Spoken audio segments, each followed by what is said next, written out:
Ravi's International School. Trust assured for your child. A sprawling, safe and home-like campus for residential and day scholars. Call 7331 Right now I am with champion captain of the ship Pradeep Advaitam garu.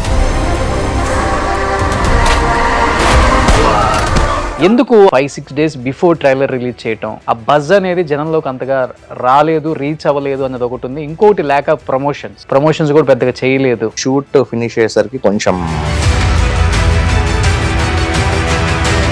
అంత weightage ఉన్న character కి ఇంత కొంచెం చిన్న పిల్లోని పెట్టారు. Voice కూడా అంత మెచ్యూరిటీ లేదు, కొంచెం కీచులాగా వస్తుంది కదా. అలాంటి క్యారెక్టర్ కి ఇంకొంచెం పెద్ద హీరో అయితే బాగుంటుంది అనుకున్నారు. తన ఏజ్ కన్నా పెద్ద పాత్ర చేసి దాన్ని న్యాయం చేయలేకపోతే కరెక్ట్ ఈ అబ్బాయి సెట్ కాలేదంట. సినిమాలో కానీ ఇప్పుడు లవ్ కావచ్చు, ఫుట్బాల్ కావచ్చు, లేకపోతే రజకర్ మూమెంట్స్ కావచ్చు, ఈ మూడింటిని అనుకున్నంత స్థాయికి ఏదో దాన్ని కొంచెం పైకి ఎత్తలేకపోయారు. 2 కథలు ఉన్నాయి ఇందులో. ఒకటి hero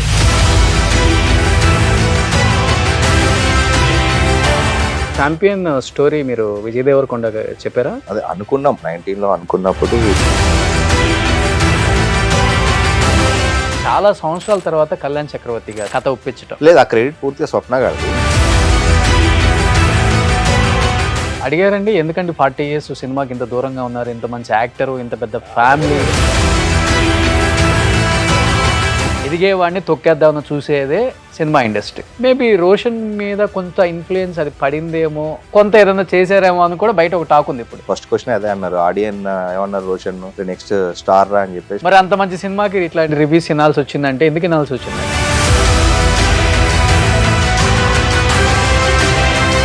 hi hello, welcome to Suman TV. నేను మీ Roshan. So right now I'm with Champion captain of the ship Pradeep Advaitham garu. నమస్తే అండి. నమస్తే అండి. Congratulations. Thank you sir. Subbu, Champion చూసావా? ఎలా ఉంది? యాక్చువల్లీ మీరు డైరెక్టర్ అని తెలియదు తనకి, అందుకనే టెస్ట్ చేస్తున్నాను అసలుకి. మీరు థ్యాంక్స్ అని చెప్పగానే మనోడు. సో ఫస్ట్ ఆఫ్ ఆల్ ఎక్కడికి వెళ్ళినా కానీ ఛాంపియన్ బాగుందా అని ఎవరినైనా అడిగితే చాలా బాగుందండి. డైరెక్టర్ అయితే నెక్స్ట్ లెవెల్లో చూపించారు. కథ కానీ, హీరోని కానీ, యాక్షన్ కానీ, ఇంటర్వెల్ సీన్ కానీ అరిపించేశారు అని చెప్తున్నారు. ఏ సినిమా అయినా కానీ, ఎంత పెద్ద హిట్ అయినా కానీ చిన్న చిన్న మైన్యూట్ అది చూడనక్కర్లేదు, వినపడుతూనే ఉంటాయి. ఫస్ట్ నేను చెప్పే కన్నా కూడా మీరు బయట నుంచే విన్న రివ్యూస్ ఏంటి, గుడ్ అండ్ బ్యాడ్ రెండు ఉంటాయి కదా, పాజిటివ్ అండ్ నెగిటివ్. ఏమనిపించింది అసలు ఫస్ట్ నుంచి? ఫస్ట్ నన్ను ఈ షోకి ఇన్వైట్ చేసినందుకు thank you very much sir Roshan garu. And okay, cinema Champion December 25th release చేసాము. రిలీజ్ చేసిన దగ్గర నుంచి సినిమా పబ్లిక్ టాక్తో చాలా బాగా వెళ్తుంది. సో దీంట్లో మీరు అడిగినట్టు అదే చిన్న చిన్న కొన్ని కంప్లైంట్స్ ఉన్నాయి, అది రివ్యూవర్స్ దగ్గర కావచ్చు కానీ, ఆడియన్స్ దగ్గర కావచ్చు కానీ, బట్ ఓవరాల్గా everybody is liking it, loving the film. అందుకే సెకండ్ వీక్ కూడా మంచి కలెక్షన్స్ వెళ్తుంది. సో మాకు వినబడ్డే మేజర్గా ఎక్కడ అంటే కొంచెం సెకండ్ హాఫ్ లెంత్ అయిందేమో అనేది ఎక్కువ మేజర్ గా మాకు వినిపించింది. ట్రిమ్ చేయడానికి అంటే దానికి రీజన్ ఉంది. లెంత్ కావడానికి కారణం ఏమంటే మాక్సిమం సినిమాలు ఐదర్ ఒకటే క్యారెక్టర్ పర్స్పెక్టివ్లో వెళ్ళిపోతాం, ఐదర్ హీరో కావచ్చు, హీరోయిన్ కావచ్చు. దీంట్లో ఏమంటే ఇది ఊరికి సంబంధించిన కథ కూడా కాబట్టి, ఊర్లో ఉండే పాత్రల గురించి చెప్పాలి కాబట్టి, ఆ టైం తీసుకోవడం అనేది మాకు కంపల్సరీ అవసరం. స్క్రీన్ ప్లే లేకపోతే మిగతా క్యారెక్టర్లు ఏవి రిజిస్టర్ కావు. అది కానప్పుడు ఏదైతే చెప్పాలనుకున్నామో సినిమా, ఒక ఊరు, ఆ ఊరి కోసం పోరాడిన మనుషుల పోరాటం అనేది మనకు రిజిస్టర్ కాదు. సో అది మాకు స్క్రిప్ట్ లెవెల్ నుంచి తెలుసు. దాన్ని ఏమన్నా ఇంకొంచెం ఏమన్నా ఇంట్రెస్టింగ్ ఏదైనా చేసి ఉండాల్సిందేమో, లేదా ముందే కొంచెం ఆడియన్స్ని ప్రిపేర్ చేసి అయినా ఉండాల్సిందేమో. ఇది ఈ కైండ్ ఆఫ్ సినిమా, దీన్ని కొంచెం మేము డీటెయిల్గా చెప్పాల్సి వస్తుంది అని చెప్పేసి ప్రిపేర్ చేసి ఉంటే ఆ చిన్న చిన్న కంప్లైంట్స్ కూడా రాకుండా ఉండకపోయి. బట్ ఓవరాల్ గా whatever the responses we are getting, we are happy with those responses. Super. Definite గా ఒక 10 మందిలో ఒక 6-7 మంది సినిమా బాగుందని చెప్తున్నారు. అవును సార్. డెఫినెట్ గా. అండ్ మీరన్న అదే దీంట్లో ఉన్న ప్లస్ పాయింట్స్ అంటే, ప్లస్ పాయింట్ వచ్చి ఫస్ట్ బ్యానర్ సార్. మీకు తెలుసు Vyjayanthi movies 50 years prestigious banner and Swapna cinema. అంటే ఇలాంటి కథ, అలాంటి నిర్మాతలు చేయడం అనేది పెద్ద ప్లస్. ఎందుకంటే ఇది పూర్తిగా కమర్షియల్ ఎలిమెంట్స్ ఉన్న కథ కాదు, అండ్ పూర్తి హీరో సెంట్రిక్ కథ కాదు. సో దీన్ని నమ్మి చేయాలంటే చాలా ధైర్యము, డబ్బు కన్నా చాలా ధైర్యము, ప్రేమ, సినిమా అంటే ప్రేమ, ఇవి కావాలి. అది కేవలం నాకు తెలిసి స్వప్న సినిమాస్, వైజయంతి మూవీస్ కాబట్టే జరిగింది. స్వప్న గారు కాబట్టే చేయగలిగింది అనేది నా 100% వాళ్ళ విశ్వాసం. కథ యాక్సెప్ట్ చేశారంటే అవును, ఏదో విషయం ఉందనే. అవునవును. ఆడియన్స్ కూడా ఎక్స్పెక్టేషన్ ఉంటుంది. వైజయంతి బ్యానర్ అంటేనే ఎక్స్పెక్టేషన్ ఎక్కువ ఉంటుంది ఫస్ట్ నుంచి కూడా. సో అలాంటి ఒక కమర్షియల్ ఎలిమెంట్స్ తక్కువ ఉండే కథను నమ్మి దానికి కావలసిన బడ్జెట్ కానీ, దానికి సరిపోయే టెక్నీషియన్స్ కానీ, కాస్టింగ్ కానీ ఎక్కడ కాంప్రమైజ్ కాకుండా వాళ్ళు ప్రొవైడ్ చేయడం అనేది సినిమాకున్న పెద్ద ప్లస్ పాయింట్. అందుకే ఈరోజు ఎవరైతే థియేటర్కి వచ్చి చూసే ఆడియన్స్ అంటే ఈ రోషన్ సినిమా అనేసరికి స్టిల్ ఈజ్ ఏ యంగ్ అంటే 1 ఫిల్మ్ ఓల్డ్ కదా. అంటే ఈ స్కేల్ ఆఫ్ సినిమా చూసరికి ప్రతి ఒక్కరు సర్ప్రైజ్ అయ్యేది. అందుకే అంటే ఇంత పెద్ద సినిమా అని చెప్పేసి మేము అనుకోలేదు. ఇన్ టర్మ్స్ ఆఫ్ విజువల్స్ కావచ్చు, సౌండ్ కావచ్చు, యాక్షన్ కావచ్చు. సో అది ఈ సినిమాకు ఉండే పెద్ద plus point. And finally Roshan ఒక సర్ప్రైజ్ ప్యాకేజ్. రోషన్ అంతకుముందు మనకు లాస్ట్ ఫిలిం పెళ్లి సందడి ప్రాపర్ హీరోగా పెళ్లి సందడి, నిర్మలా కాన్వెంట్ స్టిల్ అప్పటికి టీన్స్ లో ఉన్నాడు. పెళ్లి సందడి వచ్చినప్పుడు కూడా అది ఫస్ట్ ఫిలిం. అప్పుడు అందరూ చిన్న క్యూట్ గా లవర్ బాయ్, చాక్లెట్ బాయ్ అలాంటి ఇమేజ్ ఉన్న హీరో ఒక 3 years వెయిట్ చేసి సినిమా చేస్తున్నాడు అన్నప్పుడు ఈ kind of rugged and emotional role Roshan దగ్గర నుంచి ఎవరు ఎక్స్పెక్ట్ చేయలేదు. అందుకే వాళ్ళందరూ వచ్చి థియేటర్లో కూర్చొని రోషన్ చూసినప్పుడు స్పెల్ బౌండ్ అయిపోయాను రోషన్ పర్ఫార్మెన్స్ కు. అంటే డిఫరెంట్ వేరియేషన్స్ ఆఫ్ ఎమోషన్స్. అంటే బిగినింగ్ లో ఎక్కడో ఒక కేర్ ఫ్రీ స్ట్రీట్ స్మార్ట్ ఒక లవ్లీ క్యారెక్టర్, ఫైనల్గా వచ్చేసరికి ఒక ఊరి కోసం నిలబడి ఆ హెవీ ఎమోషన్స్ అవన్నీ చాలా బ్యూటిఫుల్గా క్యారీ చేయడం. అంటే ఆ ప్రోగ్రెషన్, క్యారెక్టర్ ప్రోగ్రెషన్ అదంతా కూడా ఎందుకంటే ఎక్కడ ఏ మాత్రం చిన్న ఇమ్మెచ్యూరిటీ కనిపించినా మొత్తం నవ్వుల పాలైపోతుంది సినిమా. బట్ తను చూసినప్పుడు ఏదో 10-20 సినిమాలను ఎక్స్పీరియన్స్ యాక్టర్ లాగా దాన్ని లాస్ట్ వరకు క్యారీ చేయడం అనేది అందరికీ సర్ప్రైజ్ ప్యాకేజ్ ఆడియన్స్. 10-20 సినిమాలు యాక్ట్ చేసిన యాక్టర్ లాగా అనిపించారు అని మీరు అన్నారు కాబట్టి, అంటే నిజంగా మీకు సినిమా తీసే క్రమంలో ఎక్కడ మీకు ఇబ్బంది అనిపించలేదా? తనతో చాలా ఈజీగానే సీన్స్ తను యాక్ట్ చేయటం కానీ, లేకపోతే నెంబర్ ఆఫ్ టేక్స్ తీసుకోకుండా వెళ్ళిపోవటం కానీ, ఆ మెచ్యూరిటీ అనేది ఆ క్యారెక్టర్ కి తను మార్చుకునే విధానం, ఆ బాడీ కావచ్చు, లేకపోతే మీరు అన్నట్టుగా రగ్గుడ్ లుక్ కావచ్చు, తన ఏజ్ కన్నా ఎక్కువగా కనిపించడానికి ట్రై చేసాడు కూడా చాలా వరకు. ఎక్కడ మీకు కొంచెం కూడా అనిపించలేదు? ఎందుకంటే మీ రోషన్ కు కథ చెప్పి సినిమా మొదలయ్యే టైంకు మాకు మధ్యలో ఒక 2 years గ్యాప్ వచ్చింది. గ్యాప్ ఇన్ ద సెన్స్, ఒకటి స్క్రిప్ట్ ఫినిష్ చేసుకొని ప్రీ ప్రొడక్షన్ చేసుకోవడం, రెండోది ప్రొడక్షన్ హౌస్ కల్కి ఇలాంటి పెద్ద సినిమాలతో వాళ్ళు బిజీ ఉన్నారు. అది అయిపోయినాక పూర్తి స్థాయిలో ఫోకస్ చేద్దాం దీని మీద అంటే. సో ఆ గ్యాప్లో రోషన్తో కలిసి ఈ హోంవర్క్ చాలా చేసుకున్నాం. అంటే క్యారెక్టర్ ఎవరు, మైకేల్ బ్యాక్ స్టోరీ ఎవరు, వాడు ఎట్లా బిహేవ్ చేస్తాడు, సంతోషం ఎట్లా ఉంటాడు, కోపం వస్తే ఎట్లా ఉంటాడు, ఎమోషన్ వచ్చినప్పుడు ఎట్లా అయిపోతాడు. సో ఇదంతా రోషన్ అంటే ఒక యాక్టర్గా 2 years అంత గ్యాప్ తీసుకోవడం చాలా కష్టము. అంటే ఉండాలంటే చాలా ఫ్రస్ట్రేషన్ వస్తుంది. బట్ ఇక్కడ ఫ్రస్ట్రేట్ కాకుండా దొరికిన టైం అంతా మనోడు అంటే ఆల్మోస్ట్ ఇంకా ప్రతిరోజు ఏదో యాక్టింగ్ చేస్తున్నట్టు, కెమెరా లేకపోయినా షూట్లో పర్ఫామ్ చేస్తున్నట్టు దాన్ని ప్రాక్టీస్ చేసుకుంటుండే. చాలా హోంవర్క్ చేసింది మనోడు. ఆ హోంవర్క్ చేసుకున్నాడు కాబట్టి మనము సినిమాలో చూసినప్పుడు అది అనిపించలేదు, అరే పెళ్లి సందడి చేసిన పిల్లోడైనా ఈ సినిమా చేసింది అని చెప్పేసి. So much of hard work, diction కావచ్చు, బాడీ లాంగ్వేజ్ కావచ్చు, ఆ 2 years చాలా వర్క్ చేసుకున్నాం రోషన్. బట్ రోషన్ మీరు అన్నట్లుగానే ఫస్ట్ ఫిల్మ్ అని చెప్పుకోవచ్చు ఇది. అవును, యాజ్ ఏ డెబ్యూ అనే చెప్పొచ్చు. మిగతాది వచ్చినా కానీ అది పెద్ద కౌంట్ కాదు, ఇదే కౌంట్ మనకి. ఎందుకు అంత లేట్ గా, అంటే 5-6 days బిఫోర్ ట్రైలర్ రిలీజ్ చేయటం, ఆ బజ్ అనేది జనంలోకి అంతగా రాలేదు, రీచ్ అవ్వలేదు అన్నది ఒకటి ఉంది. ఇంకొకటి ల్యాక్ ఆఫ్ ప్రమోషన్స్ కూడా పెద్దగా చేయలేదు. ప్రమోషన్ చేయకపోవడం కదా సార్. ప్రమోషన్స్ ఎప్పుడు వైజయంతి స్వప్న సినిమా వాళ్ళకి తెలుసు కదా, వాళ్ళ ప్రమోషన్స్ ఎప్పుడు సినిమా తీయడం ఒక ఎత్తే సినిమాను నెక్స్ట్ లెవెల్ తీసుకుపోవడంలో వాళ్ళు ఎప్పుడు ప్రమోషన్స్లో లేదు. ఒకటి మాకు షూట్ ఫినిష్ అయ్యేసరికి కొంచెం టైం పట్టింది, రిలీజ్కి ముందు వరకు కొంచెం షూట్ వర్క్ అదంతా ఉండే. రెండోది ఫస్ట్ రిలీజ్ చేసింది గిరగిర సాంగ్ మేము. సో ఆ గిరగిర సాంగ్ అది ఇప్పటికీ ఇంకా అసలు దానివల్లే సినిమా కొత్త గొప్ప ముందుకు వెళ్ళిందని పోతుంది. సో దానికి ఆ స్పేస్ ఇద్దాము, ఆ సాంగ్ అంత బాగా పోతుంది కదా, ఇమీడియట్గా మళ్ళీ వేరే కంటెంట్ ఏమైనా వస్తే దాన్ని ఓవర్ షాడో చేస్తుందేమో అని చెప్పేసి కొంచెం ట్రైలర్ కొంచెం లేట్, అంటే ట్రైలర్ కూడా కొంచెం కట్ ఫైనల్ అయిపోయేసరికి కొంచెం లేట్ అయింది.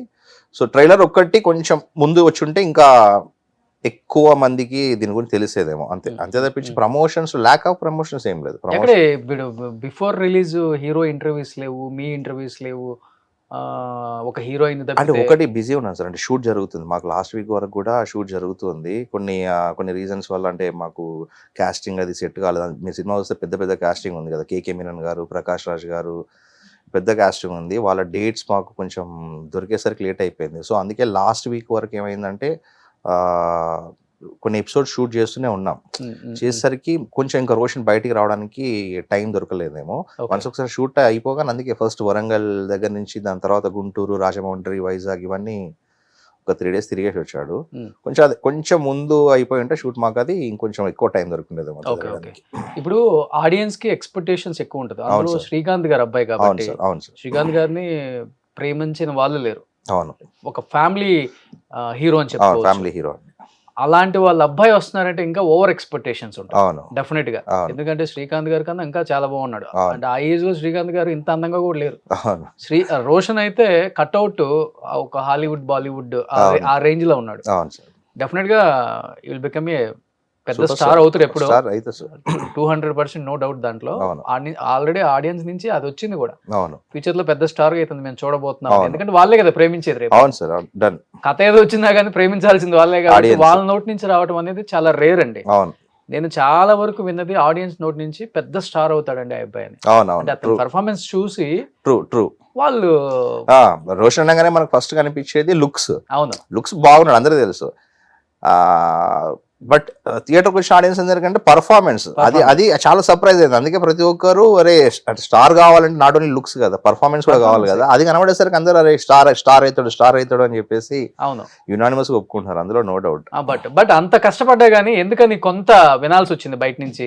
అంత వెయిటేజ్ ఉన్న క్యారెక్టర్ కి ఇంత కొంచెం చిన్న పిల్లోని పెట్టారు. వాయిస్ కూడా అంత మెచ్యూరిటీ లేదు, కొంచెం కీచులాగా వస్తుంది కదా. అలాంటి క్యారెక్టర్ కి ఇంకొంచెం పెద్ద హీరో అయితే బాగుంటుంది అనుకున్నారు. బట్ ఫస్ట్ రోషన్ అనుకున్నారా లేకపోతే వేరే హీరో కథ చెప్పారా? ముందు అంటే ఎవరిని అనుకోలేదు. అంటే ఆప్షన్ చూసుకున్నాం అంతే, ఎవరెవరు ఉన్నారు అప్పుడు మార్కెట్ లో అని చెప్పేసి ఆప్షన్స్ లో అనుకున్నాము. దాని తర్వాత లాక్డౌన్ వచ్చింది. లాక్డౌన్ తర్వాత యాక్చువల్లీ లాక్డౌన్ కన్నా ముందు నేను స్క్రిప్ట్ చెప్పింది. అంటే మొత్తం స్క్రిప్ట్ కాదు, ఒక లైన్ లాగా చెప్పింది స్వప్న గారికి. చెప్తే ఎవరెవరైతే బాగుంటారని చెప్పేసి అనుకున్నాము. దాని తర్వాత లాక్డౌన్ వచ్చేసింది. లాక్డౌన్లో ఎవరి పనిలో వాళ్ళు బిజీ ఉన్నాము. మళ్ళీ లాక్డౌన్ తర్వాత మళ్ళీ స్వప్న గారు అరే చేద్దాం అది ఎవరైతే బాగుంటారో అది అనుకున్నప్పుడు పెళ్లి సందడి ట్రైలర్ వచ్చింది. ఎందుకంటే అది కొంచెం ఆంగ్లో ఇండియన్ క్యారెక్టర్, లాలాగూడలో ఉండే క్యారెక్టర్. అంటే టక్కన ఎవరిని పడితే వాళ్ళని కాస్టింగ్ చేయలేం కదా, కొన్ని క్యారెక్టరిస్టిక్స్ కావాలి దానికి. సో దానికోసం నేను కూడా చూడలేదు. స్వప్న గారు పెళ్లి సందడి ట్రైలర్ వచ్చింది చూడు అంటే ఒకసారి చూశాను. చూస్తే రోషన్ అయితే ఎట్లా ఉంటాడంటే రోషన్ ఫీచర్స్ అంతా పర్ఫెక్ట్గా జరిగిపోతే ఒకటే ఏజ్ ఇంకా అప్పుడు నేను కలిసినప్పుడు మరీ 21 రోషన్. సో మరీ చిన్న ఏజ్. ఒకసారి పర్సనల్గా కలిసి కథ చెప్పి తర్వాత చూద్దాం అని చెప్పేసి 21 ఎండ్లో రోషన్ కలిసినప్పుడు రోషన్ శ్రీకాంత్ గారు కథ తిన్నారు. ఇద్దరు బాగా నచ్చింది. నేను లోపలికి వెళ్ళినప్పుడు రోషన్ ఎదురుగా నడుచుకుంటూ వస్తున్నాడు రిసీవ్ చేసుకోవడానికి.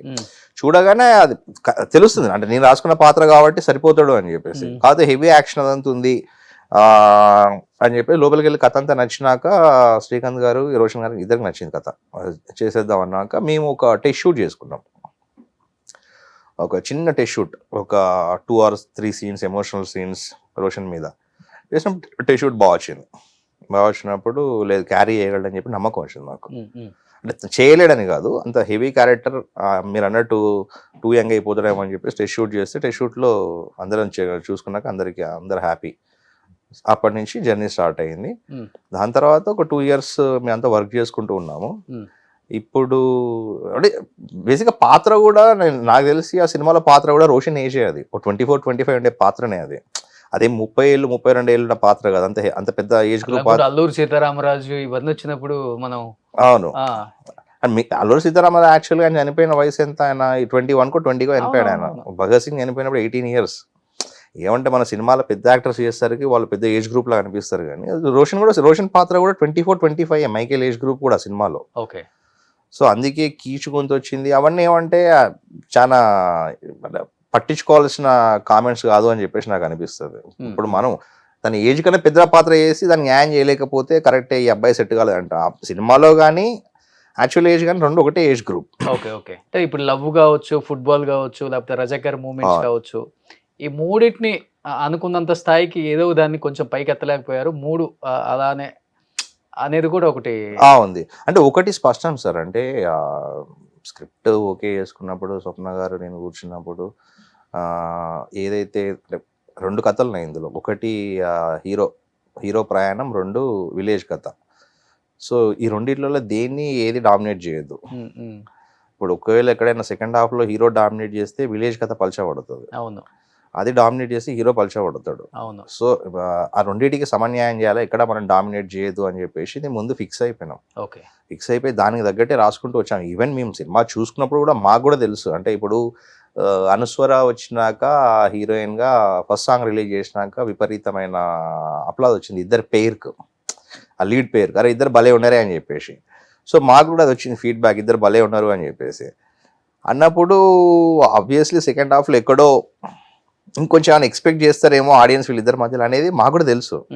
బట్ అవన్నీ చేస్తే మనం ఏదైతే ఒకటి అనుకుని సినిమా చేసినామో ఇదంతా పోతుంది కదా, అది కాదు కదా మనం అనుకున్నది. ఇట్లా అట్లా ఇంకా ఇది వచ్చింది అది వచ్చింది అని మార్చుకుంటూ పోతే మనం ఫైనల్గా వచ్చేసరికి మనం అనుకున్నది అక్కడ ఉండదు సినిమాలో. లేదు మనం ఏదైతే అనుకున్నామో దానికే స్టిక్ అయి ఉండాలని చెప్పేసి, అది అవన్నీ మాకు తెలిసినా కూడా దానికే న్యాయం చేయాల్సిందని చెప్పేసి ఏదైనా అదే ఫినిష్ చేసాం. సో అందుకే వాళ్ళకి ఏమన్నా ఆడియన్స్కి చిన్న డిసాటిస్ఫాక్షన్ ఉండొచ్చు, కానీ బట్ ఫిలిం మేకర్స్గా అది మేము అంటే మాకున్న కమిట్మెంట్ అది, అంతే తప్పించి దీన్ని మధ్యలో మార్చడం అనేది కరెక్ట్ కాదు అని చెప్పేసి అనుకున్నాము. బట్ ఎవ్రీబడి అంటే కొంచెం అది అర్థం చేసుకోవడానికి టైం పట్టవచ్చు, ఒక్క షో అయిపోయేసరికి. దాని తర్వాత నెక్స్ట్ షో నుంచి అలాగే అర్థం అయిపోయింది. ఓకే. కానీ ఫస్ట్ ఛాంపియన్ స్టోరీ మీరు విజయ్ దేవరకొండ చెప్పారా?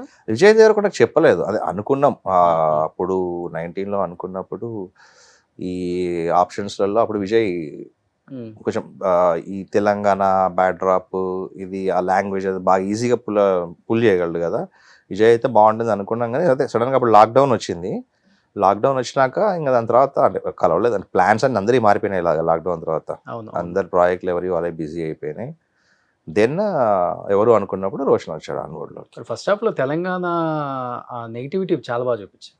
Okay, thank you. ఓవరాల్గా బైరాన్పల్లి కానీ థ్యాంక్ యూ. అండ్ చెప్పాలంటే రోషన్ అంత ఈజీగా దాన్ని అడాప్ట్ చేసుకుంటాడని ఎక్స్పెక్ట్ చేయలే. ఎందుకంటే పక్క హైదరాబాద్లో పుట్టి పెరిగినప్పటికి కూడా సినిమా వాళ్ళు ఎవరు కూడా తెలంగాణ స్లాంగ్ మాట్లాడలేరు. అవును వాళ్ళు ఓన్లీ పక్క ప్యూర్ మన ఇది చెప్పాలంటే ఈ తెలుగు న్యూట్రల్ లాంగ్వేజ్ ఉంటుంది, న్యూట్రల్ ఉంటుంది. రాయలసీమ మాట్లాడలేరు, ఉత్తరాంధ్ర మాట్లాడలేరు, కృష్ణ మాట్లాడలేరు. పక్క రోషన్ కూడా న్యూట్రల్ ఉంటుంది మామూలు ఇంట్లో. సో దానికోసం మనోడు పక్కన వాళ్ళ లోకల్ ఫ్రెండ్స్ ఉంటారు కదా, ఒకసారి అనుకున్నాక ఆ ఫ్రెండ్స్ తోని కావాలని చెప్పి అదే లాంగ్వేజ్ లో మాట్లాడుతుండడము, ఇంట్లో డ్రైవర్స్ కానీ ఎవరైనా ఉంటే వాళ్ళతో కూడా అదే మాట్లాడుతున్నాం, అది ఒక రెగ్యులర్ ప్రాక్టీస్ లాగా చేస్తూ ఉంటుంది రోషన్. ఆ విషయంలో మనోడు ఈవెన్ బాడీ లాంగ్వేజ్ కూడా, లాంగ్వేజ్ ఒకటే కాదు కదా, లాంగ్వేజ్ తగ్గట్టు బాడీ లాంగ్వేజ్ ఉంటుంది ఇక్కడ. అసలు ఆ బాడీ లాంగ్వేజ్ కూడా పట్టుకొని అందుకే చూసినప్పుడు చాలా ఈజీ ఉంటుంది. ప్రతి ఫ్రేమ్ లో డిక్షనే కాదు, బాడీలో కూడా ఒక చిన్న పర్ఫార్మెన్స్ కనబడుతూ ఉంటుంది రోషన్. అవును, అది చాలా హార్డ్ వర్క్ అది. కానీ ఈ మధ్య కాలంలో వస్తున్న సినిమాలు చెప్పాలంటే సార్, అంటే మన హిస్టరీ మనం తెలుసుకోవడం చాలా ఇంపార్టెంట్. అవును, ఇప్పుడున్న జనరేషన్స్ ఎస్పెషల్లీ మనం మర్చిపోతున్నాం. అవును, మన రూట్స్ ఏంటి అనేది కూడా చాలా వరకు మర్చిపోయాం ఇప్పుడు. అవును, ఇప్పుడు హనుమాన్ కావచ్చు, మీరాయి కావచ్చు, అంటే అది దేవుడికి సంబంధించిన కావచ్చు, లేకపోతే మీరు చూపించిన చరిత్ర కావచ్చు, నిజామాబాద్ హైదరాబాద్ వాళ్ళని ఏలినారా నిజం అసలు తెలియదు. అవును, జరిగిందంటే ఇది అంటే ఒక రజాకార్ మూమెంట్స్ చాలా తక్కువ దీని మీద సినిమాలు రావటం, ఎవరు అంత అటెంప్ట్ చేయరు. అమ్మో ఎందుకు లేనిపోయిన రిస్క్ కదా చెప్పాలంటే. రజాకార్ మొన్న ఒక లాస్ట్ ఇయర్ వచ్చిందంటే, బట్ ఇది సెకండ్ అంతే. కానీ ఎక్కడి నుంచి పుట్టింది ఈ స్టోరీ? లేదు అంటే మీ ఏజ్ కూడా పెద్ద ఏజ్ ఏం కాదు, ఎక్కడ విన్నారు, ఎక్కడి నుంచి పుట్టింది స్టోరీ? అంటే ఇది అంటే నాకు కూడా ఇంత చరిత్ర అనేది నాకు 20 years వచ్చినాకనే తెలుసు, అంతకుముందు నాకు కూడా ఏం తెలియదు. ఎందుకంటే ఇక్కడ మనకు బుక్స్లో చరిత్ర గురించి తెలుసు కదా. ఇప్పుడు 2000s ఆ టైంలో ఆ తెలంగాణ మూవ్మెంట్ అంటున్నప్పుడు రెగ్యులర్గా పేపర్లలో వస్తూ ఉండే కదా అప్పుడు సంబంధించిన వార్తలు. అట్లా ఒక రోజు ఏదో మన బైరాన్పల్లి గురించి న్యూస్ వస్తే అరే చాలా ఎమోషనల్ అనిపించింది. ఓ ఇక్కడ ఇంత ఫైట్ జరిగిందా, ఇక్కడ రాజుకి అగెనిస్ట్గా ఇంత పోరాటం జరిగింది, వీళ్ళ పోరాటం అంతవరకు పోలీస్ యాక్షన్ తీసుకోవాలా వద్దా అని చెప్పి ఢిల్లీలో ఒక ఆర్గ్యుమెంట్. సో ఫైనల్గా తీసుకుందాం అనే దానికి కారణం ఈ ఇన్సిడెంట్ బైరాన్పల్లి. అంటే ఇది 1948 ఆగస్ట్ 27th జరిగింది ఇన్సిడెంట్ బైరాన్పల్లిది. September 17th అంటే 17 days లో September 17th police action Hyderabad state కలిసిపోయింది అందులో. అంటే వితిన్ 50 అప్పటి వరకు డైలమాలో ఉండదు సెంట్రల్ గవర్నమెంట్ కూడా పోలీస్ యాక్షన్ తీసుకోవాలా వద్దా అని చెప్పేసి. ఫైనల్గా ఎప్పుడైతే ఇన్సిడెంట్ జరిగిందో దే డిసైడెడ్ లేదు ఇప్పటికే ఎక్కువ అయిపోయింది కలిపేయాలని చెప్పేసి. అంటే అంత పెద్ద ఘట్టం ఇది. అరే అది ఎప్పటి నుంచో మైండ్లో ఉంది, అంటే ఫిలింగా తీయాలని ఎప్పుడు లేదు కానీ చాలా చెప్పొచ్చు కదా అని చెప్పేసి. దాని తర్వాత 2014 ఆ టైంలో నేను ఏదో ఫస్ట్ 2 ఫిలిం చేసినాక అది అద్వైతం ఎక్కడి నుంచి వచ్చింది? మీ షార్ట్ ఫిలిం? అద్వైతం షార్ట్ ఫిలిం. అవును అవును. 2010లో చేశాను అద్వైతం. ఓకే. షార్ట్ ఫిలిం అది నేను వేరే ఫ్రెండ్ ఇద్దరం కలిసి ప్రొడ్యూస్ చేసుకున్నాము. చేసినప్పుడు దానికి నేషనల్ అవార్డు వచ్చింది, ప్రెసిడెంట్ అవార్డు వచ్చింది. అది అయిపోయినాక నేను 2 ఫిల్మ్స్ డైరెక్ట్ చేశాను, చిన్న సినిమాలు. అవి ప్రొడక్షన్ లెవెల్లోనే కంప్లీట్గా పోయింది అది. సో దాని తర్వాత బ్రేక్ తీసుకున్నారు. అంటే ఇప్పుడు సినిమా ఇంట్రెస్ట్ మీద వచ్చినాము, ఫస్ట్ షార్ట్ ఫిలింతోనే నేషనల్ అవార్డు, నంది అవార్డు కూడా. అదే నంది అవార్డు లాస్ట్ ఇయర్, దాని తర్వాత ఇంకా లేదు. లాస్ట్ నంది అవార్డు ఇచ్చిన ఇయర్. అదే వచ్చినా మనం ఏం చేస్తున్నాం, ఇది కాదుగా చేయాల్సింది, దీనికోసం కాదు కదా, ఇది దీని బదులు జాబే చేసుకోవచ్చు కదా మళ్ళీ అనవసరంగా అని చెప్పేసి గ్యాప్ తీసుకున్నాను 14 తర్వాత. గ్యాప్ తీసుకొని నెక్స్ట్ ఏం చేద్దాం అనుకున్నప్పుడు ఇది ఒకటి మైండ్లో ఉంది అప్పుడు. అరే ఇది బాగుంటుంది కదా, అంటే ఇది ఒక తెలంగాణ కథ అని కాకుండా ఒక 7 సామ్రాజ్య కథలాగా కనబడ్డది నాకు. అంటే ఒక ఊర్లో మనుషులు, ఒక రాజు, జమీందారులు, వాళ్ళకి ఆపోజిట్గా వాళ్ళు ఎట్లా ఫైట్ చేసింది అనేది చాలా ఇంట్రెస్టింగ్ ఉన్నది. సో దాన్ని కథ చేసే క్రమంలో ఓన్లీ ఆ ఊరి గురించి చెప్తే మరీ ఆ డాక్యుమెంటరీ లా ఉంటుందేమో, అంటే ప్రొడ్యూసర్లను కూడా కన్విన్స్ చేయడం, అంటే ఏదైనా మనకు కొంచెం హీరో సెంట్రిక్ కావాలి కదా. సో కొంచెం ఇంట్రెస్టింగ్గా ఎక్కువ మంది అప్పీల్ అయ్యేలా ఎలా చేయొచ్చు అని చెప్పేసి అదేదో రీసెర్చ్ చేస్తున్నప్పుడు బేసికల్లీ ఇదంతా చదువుతున్నా, హైదరాబాద్, సికింద్రాబాద్, తెలంగాణ అంతా చదువుతుంటే సికింద్రాబాద్ వరకు వచ్చేసరికి చాలా ఇంట్రెస్టింగ్ అనిపించింది. సికింద్రాబాద్ వచ్చి కంటోన్మెంట్ ఏరియా, అండర్ బ్రిటిష్ ఉండేది అది. చుట్టంతా నిజాము, వాళ్ళ రూల్స్ వేరు. సికింద్రాబాద్ మాత్రం ఓన్లీ బ్రిటిష్, అక్కడ నిజాం రూల్ ఉండదు. సో కంప్లీట్ అది సికింద్రాబాద్ టౌన్ అదంతా కాస్మోపాలిటన్ కల్చర్. అక్కడంతా బ్రిటిషర్స్ ఉండేది, మన Parsis, Tamilians, Telugu, Anglo Indian communities. Football ఎక్కువ అప్పుడు. ఈవినింగ్ అయితే ఈ పార్టీలు, జాజ్ పార్టీలు, సినిమాలో మీరు ఏదైతే చూసిందో అదంతా అప్పుడు ఉన్నదే. అప్పుడు సికింద్రాబాద్ క్లబ్ కానీ మాంటీస్ బార్ అండ్ రెస్టారెంట్ చూపెట్టినాం సినిమాలో. అది రియల్ బార్ సికింద్రాబాద్, మొన్నటి వరకు కూడా ఉంది. అది నాకు తెలిసి 80s వరకు కూడా ఉంది బార్, అది బార్ అండ్ రెస్టారెంట్. అది ఆంగ్లో ఇండియన్ కమ్యూనిటీ రన్ చేసేది. సో అరే ఇదో ఇంట్రెస్టింగ్ ఉన్నది కదా, దీని మధ్యలో మళ్ళీ ఒక కొత్త సెటప్ అని చెప్పేసి అనుకున్నప్పుడు దాంట్లోంచి ఒక హీరో, ఆ ఫుట్బాల్ కల్చర్ దాంట్లోంచి ఒక హీరో దీంట్లోంచి తీసుకుంటే ఈ అంబియన్స్ కూడా చూపెట్టచ్చు. ఇదంతా అందరికీ తెలుసు, తెలంగాణ అంటే ఎప్పుడు కష్టాలు, కన్నీళ్ళు, పోరాటం, ఉద్యమం అనేది ఎవరు తెలుసు. అదే గడ్డలో ఒక పాటలో ఇంకో చరిత్ర ఉన్నది, ఇది కూడా చెప్తే బాగుంటుంది కదా, కొంచెం ఇంట్రెస్టింగ్ ఉంటుంది కదా అని చెప్పేసి దాంట్లోంచి ఒక హీరో క్యారెక్టర్ని తీసుకొని, అలాంటి వాడు ఒక లక్ష్యము, వాడు పోయి ఈ దీంట్లో చిక్కుకుంటే చివరికి ఏమైపోయాడు. సో దాన్ని అల్లుకుంటూ వచ్చేసరికి ఒక 2 years పట్టింది అది. సో కర్త, కర్మ, క్రియ అంతా మీరే? అంత మీలో నుంచి పుట్టింది, నాలోంచి పుట్టింది. కానీ సినిమా ఇండస్ట్రీలో డైరెక్టర్లు చాలా వరకు 90% డైరెక్టర్స్ చాలా చిన్న ఏజ్లోనే వైట్ హెయిర్ వస్తుంది. అంటే ఆలోచించి పెన్నుకు పదును పెట్టి, బుర్రకు పదును పెట్టి, రాసి వైట్ హెయిర్ వచ్చేస్తుందా? లేకపోతే వైట్ హెయిర్ ఉంటేనే సాల్ట్ అండ్ పెప్పర్ లుక్ ఉంటేనే అంటే కొంచెం పెద్దరికం, ఆ గౌరవం ఉంటది ఎందుకు అని చెప్పేసి మెయింటైన్ చేయరా ఏంటి? లేదండి, ఇప్పుడు అందరికి వచ్చేసి ఇప్పుడు అందరికి స్ట్రెస్ ఎక్కువ అయిపోయింది కదా. మెయిన్ గా వైట్ అంటే వైట్ హెయిర్ ఎక్కువ. ఒకటి జీన్స్, కొంతమంది రాజమౌళి గారిని చూసి అది కంటిన్యూ చేస్తున్నారు చాలా వరకు. రాజమౌళి గారికి నాకు తెలిసి ఏజ్ తో పాటు వచ్చింది. ఏజ్ తో పాటు అంటే ఆయన బాహుబలి నుంచే కదా వైట్ హెయిర్ ఎక్కువ. అప్పటికి 40s ఉంటాయి కదా, 40s లోకి ఎంటర్ అయింది కదా ఆయన. 40s అంటే ఇప్పుడు 70 లో కూడా చేసేవాళ్ళు, 70 లో కూడా వేస్తారు డై. ఓకే, స్ట్రెస్ లెవెల్స్ ఒకటి ఉంటాయి సార్, దాంతో తొందరగా తెల్లబడతాయేమో అందరికి. ఓకే, ఇక మీరు డైలీ గీలంటారా, అంత టైం ఉండదు. ఒక్కోసారి ఇంట్రెస్ట్ ఉన్నప్పుడు వేసుకుంటాం, లేకపోతే వదిలేయడం, అంతే, వదిలేస్తారు అంతే. నాకు బాగా నచ్చింది ఏంటంటే చాలా సంవత్సరాల తర్వాత కళ్యాణ్ చక్రవర్తి గారిని కథ ఒప్పించడం. అవును, అనిల్ రావుపూడి సర్లేదు నీకెవరప్పుడు విజయశాంతి గారిని ఒప్పించి బయటికి తీసుకురావటం. ఓకే, ఇంకొకటి కళ్యాణ్ చక్రవర్తి గారిని మీరు ఇన్ని సంవత్సరాల తర్వాత, అంటే వీళ్ళు సినిమాలు చెయ్యాలి అనుకుంటే క్యూ కడతారు డైరెక్టర్స్, ఎందుకంటే వీళ్ళని బాగా ఇష్టపడే ఆడియన్స్ ఇప్పటికీ ఉన్నారు. కళ్యాణ్ చక్రవర్తి గారు మూవీస్ ఇప్పటికి మనం ఈటీవీలో, జెమినీలో టెలికాస్ట్ అయినప్పుడు ఏమైపోయారు ఆయన, ఎంత మంచి యాక్టర్ అనుకుంటాం. నందమూరి ఫ్యామిలీ. ఏం చెప్పి ఒప్పించారు ఆయన్ని, అసలు ఒప్పుకున్నారు ఆయన? లేదు, ఆ క్రెడిట్ పూర్తిగా స్వప్న గారిది. కళ్యాణ్ సార్ తోని ఆ సినిమా చేయాలని స్వప్న గారు ఎవడే సుబ్రహ్మణ్యం నుంచి ట్రై చేస్తున్నారు. Okay okay okay, sir personal reasons తోని ఆయన ఎప్పుడు డినై చేస్తూ వస్తున్నారు. లేదమ్మా అని చెప్పేసి. బట్ స్టిల్ ఎవ్రీ ఫిలిం స్వప్న గారు మొదలు పెట్టినప్పుడు ఖచ్చితంగా కళ్యాణ్ సార్ అడుగుతూ ఉంటది. ఆయన ఏదో కారణం చెప్పి తప్పించుకుంటూ ఉంటాడు. అది ఎప్పటి నుంచో జరుగుతుంది అంట. కాల్ చేసినప్పుడు కూడా అన్నారు స్వప్న గారు వల్లే ఒప్పుకున్నాను. సో ఇది కూడా అనుకున్నప్పుడు ఊర్లో పెద్ద క్యారెక్టర్ ఎవరు అనుకుంటే ఒకటి ఒకటి సీనియర్ యాక్టర్లను తీసుకోవచ్చు కానీ మాకేమంటే ఊర్లో ఎక్కువ రోజులు కావాలి. ఆ. సీనియర్ యాక్టర్ని తెచ్చుకుంటే Dates adjust remuneration problem, dates మనకు కావాల్సినప్పుడు ఉంటుందో లేదో అని చెప్పేసి అలా అని చెప్పి కొత్త వాళ్ళని పెట్టలేము, ఎవరిని చేద్దాం అన్నప్పుడు మళ్ళీ స్వప్న గారు కళ్యాణ్ సార్ని సజెస్ట్ చేశారు. ఇది నేను ఎప్పటి నుంచి అడుగుతున్నా, ఆయన ఒప్పుకోవట్లేదు, సరే మళ్ళీ ట్రై చేద్దాం అని చెప్పేసి మళ్ళీ ఫోన్ చేసి ఒకరోజు పంపించారు నన్ను, మా కోడైటర్ సాయి గారిని. ఓకే. ఫస్ట్ ఆయన చూడగానే ఇంటికి వెళ్ళగానే ఫీలింగ్ ఏంటి మీద అసలుకి? అంటే ఫస్ట్ నేను ఆయనది మన కళ్యాణ్ సార్ థియేటర్లో ఒకటే ఒక సినిమా చూసాను, లంకేశ్వరుడు. ఓకే. నేను చూసిన ఫస్ట్ లాస్ట్ సినిమా అదే. మళ్ళీ లంకేశ్వరుడు ఎప్పుడు 89 90s వచ్చింది. ఓకే. దాని తర్వాత మళ్ళీ ఇప్పుడే నాకు కొంచెం సరియలిస్టిక్ అనిపించింది. నేను ఆయన ఒకటే సినిమా చూసిన, ఆయన చేసిన చివరి సినిమా, మళ్ళీ నెక్స్ట్ సినిమా నా సినిమాలోకి అడగడానికి పోతున్నా అని చెప్పేసి పోయి సార్ని చూడగానే సార్ లుక్ బ్రహ్మాండంగా ఉంటుంది కదా, చూడడానికి చాలా గంభీరంగా లుక్ ఓకే బాగుంటుంది.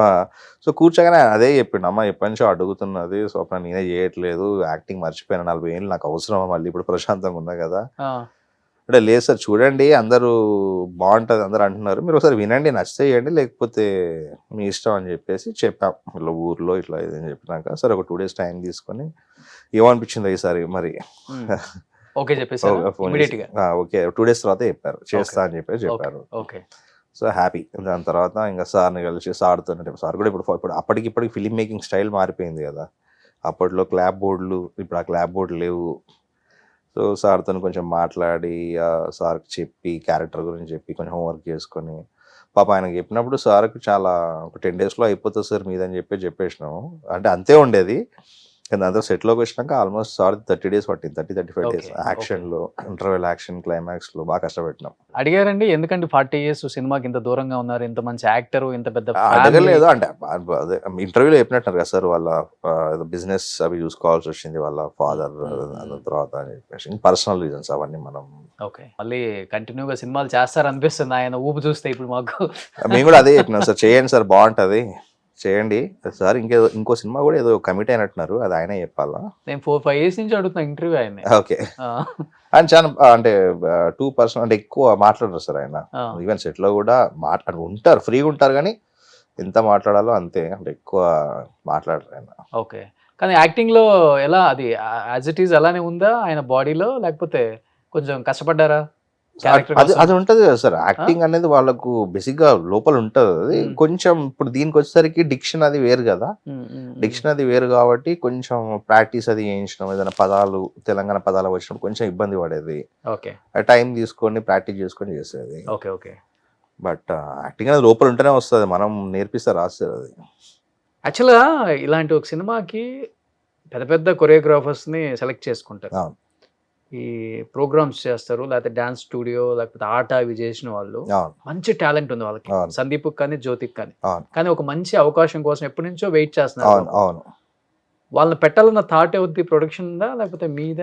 అంటే ఏదైనా కూడా స్వప్న గారు నేను కలిసి మాట్లాడతాను, ఇది కూడా స్వప్న గారి థాటే. అంటే మాకు అది డాన్స్ సాంగ్ కాదు, అంత మాంటేజ్ సాంగ్, కానీ మధ్యలో మాత్రం ఆ గిరగిర వచ్చిన దగ్గర ఒక హుక్ స్టెప్ అయితే బాగుంటది అనుకున్నప్పుడు అందుకే దీన్ని మొత్తం పెద్ద కొరియోగ్రాఫర్ని పెట్టలేము దీనికి, ఎందుకంటే ఫుల్ సాంగ్ అయితేనేమో మనము పెద్ద కొరియోగ్రాఫర్ని పెట్టుకోవచ్చు. ఇది ఫుల్ సాంగ్ కాదు, ఓన్లీ ఆ బిట్ మాత్రమే కావాలి మనకు.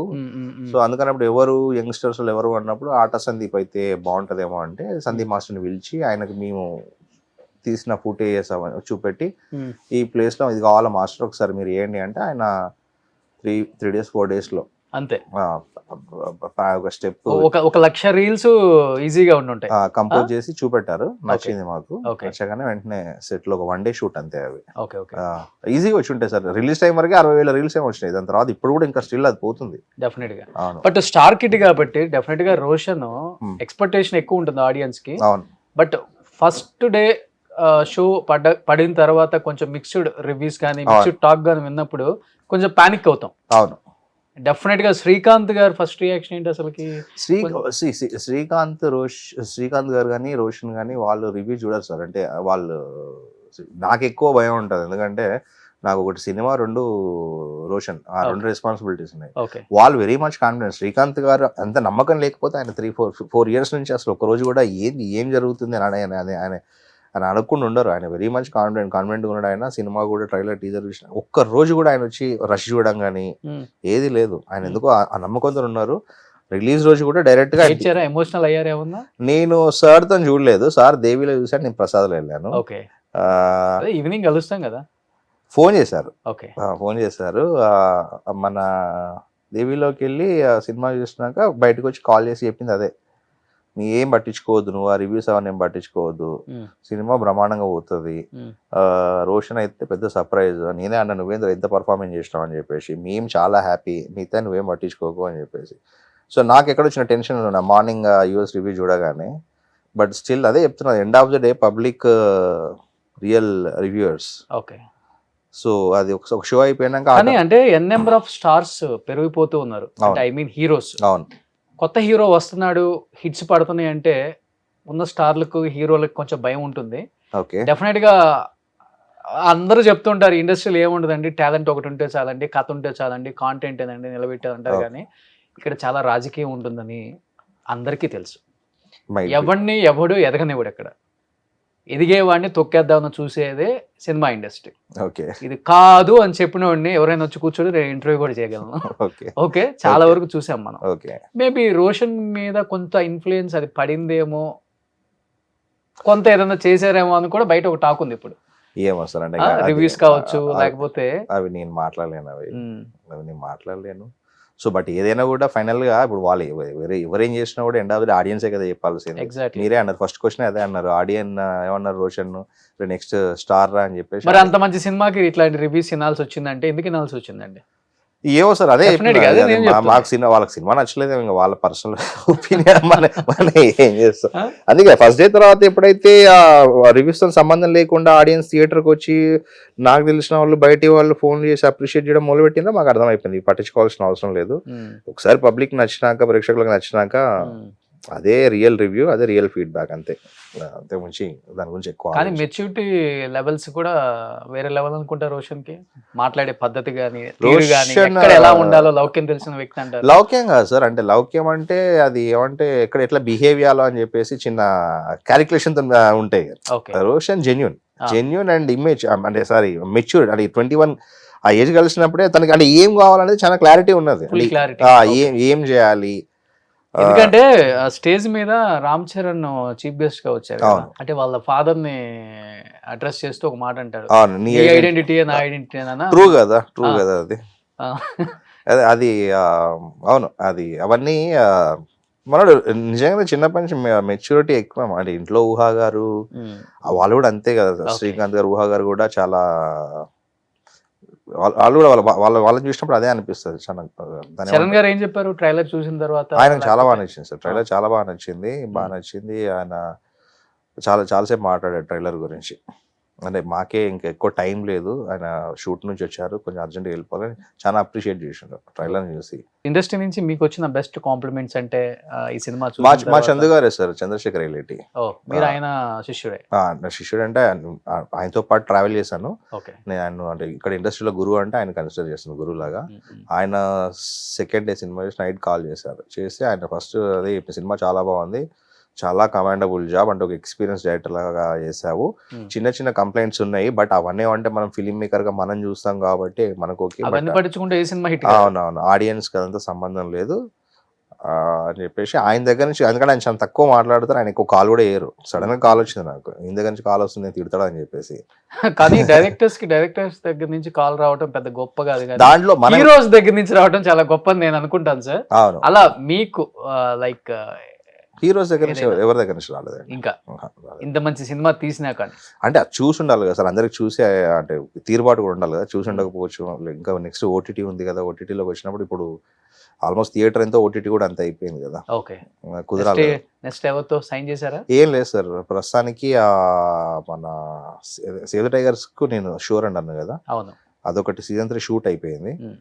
సో దాని పోస్ట్ ఒకటి జరుగుతుంది, అదొకటి డెలివరీ చేయాలి బై March 13th. అది అయిపోయినాక ఆ లోపు రాసుకుంటూ ఇది ఫైనల్ రిజల్ట్ ఒకసారి మొత్తం క్లోజింగ్ రిజల్ట్ కూడా వస్తుంది, దాన్ని బట్టి నెక్స్ట్ ఏంటనేది ప్లాన్ చేసుకుందాం. ప్రదీప్ అద్వైతం అని పేరు వినగానే నేను తమిళ అతనేమో అనుకున్నాను. లేదు సార్, అద్వైతం షార్ట్ ఫిలిం అది. సో పక్కా తెలుగు వాళ్ళు, వరంగల్ ప్రాపర్ వరంగల్. అద్వైతం షార్ట్ ఫిల్మ్ అవార్డు వచ్చినాక అందరూ ఆ అవార్డు షార్ట్ ఫిల్మ్ అరే అద్వైతం ప్రదీప్ అంటూ ఉంటే ప్రదీప్ అనేది కామన్ నేమ్ కదా ఇండస్ట్రీలో చాలా ఉంటుంది, ఇదో బాగుంది అని చెప్పేసి నేను కూడా దాన్ని అట్లనే యాడ్ చేసుకున్నాను. సో మీరు కూడా రీల్ చేశారా మీ సాంగ్ కి గిరగిరకి? నేను చేయలేదు. ఓన్లీ డైరెక్షన్ చేస్తారు మీరు? మనకు డాన్స్ డాన్స్ చేపిస్తారు అంతే.